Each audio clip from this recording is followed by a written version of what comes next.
been thinking about money for a long time. And really, I think it's best to think of money as an information system, primarily an information system for labor allocation.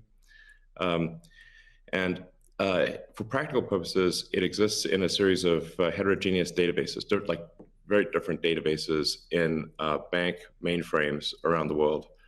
It moves quite slowly in reality. It may seem to move fast sometimes, and it does with PayPal, which is real time.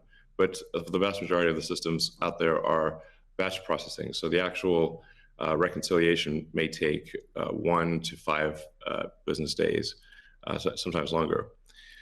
And you have the ACH system, which is ancient and still in operation, which is allows transfers effectively like a check would be an ACH transfer, but it's not secure.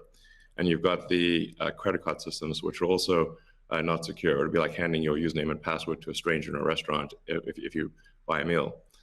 So there's definitely an opportunity for something that is better from an information theory standpoint. So and there you can think of it like data on a network. I think is the way to view it.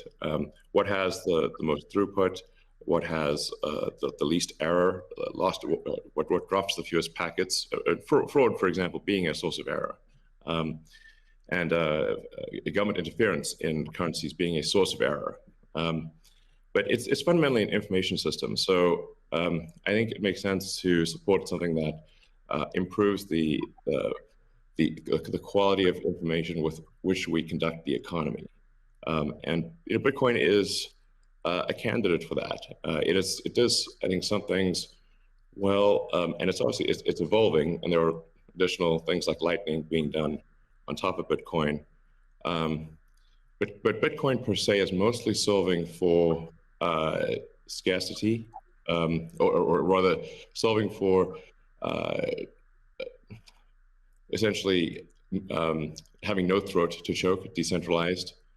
So there's no one who can be coerced in any way to empty their Bitcoin account. Well, I guess they could technically, but on an individual basis, but the system as a whole cannot. And it has an open ledger, which is also quite good. But transaction volume is low.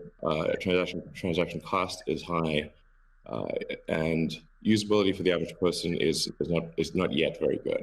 But it has a lot of potential.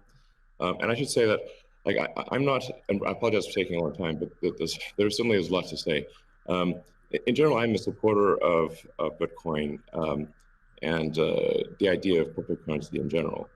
But as I've said publicly, we do need to watch out for crypto taking, especially Bitcoin, using proof of work to maybe use energy that's maybe a bit too much and not necessarily good for the environment.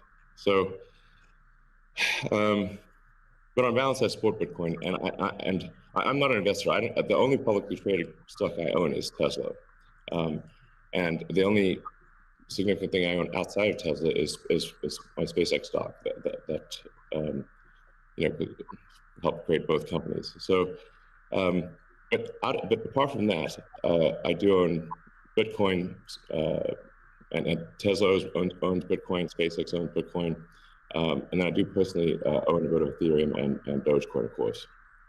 So.